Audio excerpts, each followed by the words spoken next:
Revenge films. I met a lunatic mom at the supermarket. After shopping for groceries, I went to the parking lot and unlocked my bike. I put my tote bag into the basket and hooked my grocery bag onto the handle. Then suddenly, a little kid snatched my grocery bag and ran away.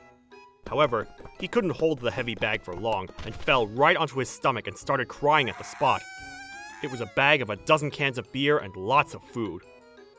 Although a boy, it was obvious that a young kid like him would fall onto the ground. After a little while, his mother came towards us along with her older son. Then suddenly she shouted at me, saying, "You pushed my child and injured him, didn't you?" "I didn't push him. He took my grocery bag from my bicycle and fell on his own as he was running away." There's no way a kid would do such a risky thing like that. Don't blame him like that. Fine, I'll go get the store staff. As she said that, she left the two kids with me and went into the store. It's impossible to communicate with her. I want to go home.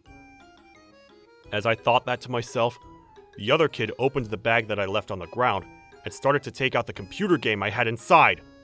Ooh, Lucky! I want this too! Hey, you can't go touching other people's things like that! Right as I took the computer game away from the kid, a middle-aged store worker and security guard came out. What exactly happened? This man was violent towards my child and took away his computer game. Wait, what? What the hell are you saying? What an attitude! And after you did such a thing to a little child. We would like to hear what happened at the office, if possible. I have many things to say too, so I don't mind. Then please, come this way. I thought lunatic moms usually scream and yell in front of a large audience and take things from others using her privilege. But I was wrong. She was probably scheming to win an unreasonable conversation with me and blame me for everything that happened. After we got to the office, the store worker spoke first. How could you take away a child's toy after hitting him? She questioned me. I thought I should let them talk as much as they wanted first, and say my objection later, and listen to the lunatic mom's claim. He suddenly pushed my kid onto the floor and took away his brother's game toy. And so my child was injured. Pay for the compensation. When the security guard checked the child's body, he had no injuries at all. I listened, thinking a decent parent would state that. But the problem accelerated from here. There's no way a middle-aged man like you could afford such a fashionable bicycle like that. It's obvious he stole that bike. He's a habitual thief. Give me that bicycle to me as an apology. What? When you just stated that I stole his bike? So the situation continued like this.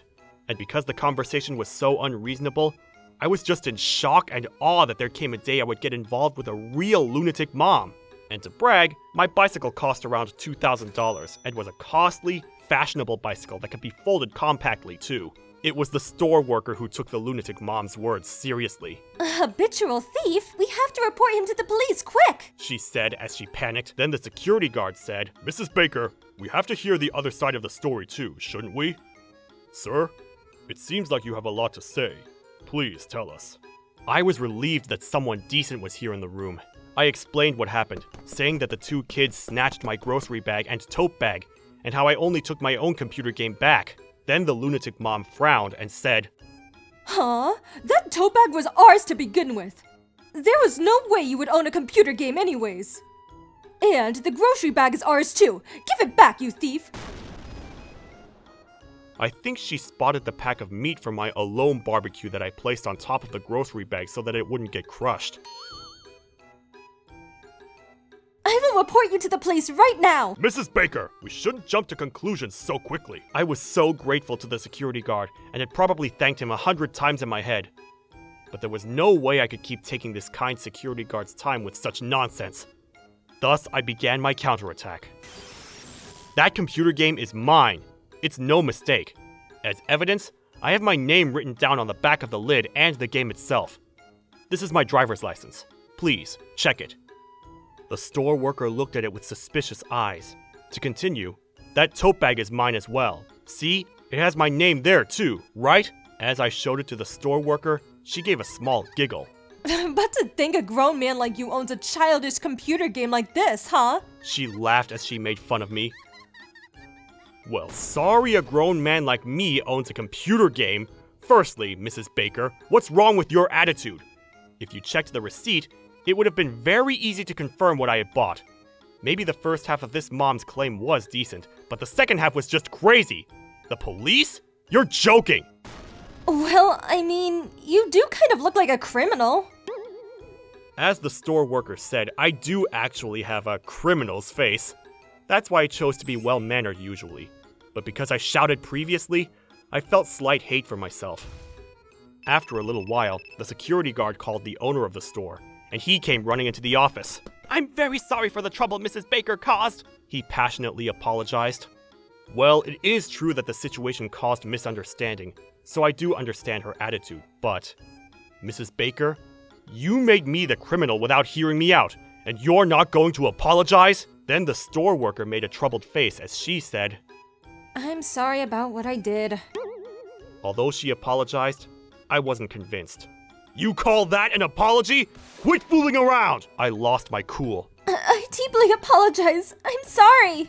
She finally meant it as she apologized to me. It said on her name tag that she was an employee here, so I guessed she wasn't just a part-time worker. I worried a bit about the store she worked at, but there was no way I would come again, so I decided not to care. Our focus was on Mrs. Baker for most of the time, but that was because the lunatic mom just sat on her chair as she mumbled, I'm finished. I'm finished. and we couldn't hold a decent conversation with her. After our conversation with the store owner settled, we looked to see the lunatic mom had fallen unconscious. At the end, she was taken to the hospital on the ambulance. After that, the store owner apologized to me again and tried to give my gift certificates that I could use at the store, but I refused and went home. After a while, the lunatic mom's husband came to apologize to me. I just got a call from the police and heard what happened.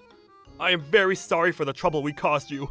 He apologized. I thought at first that he came to get back at me, so I was quite relieved to hear that. Although the wife was a lunatic, I was glad that the husband was a decent man. I explained the situation to the husband and let him hear the voice memo that I recorded on my phone. Then the husband said, My wife, I'm very sorry.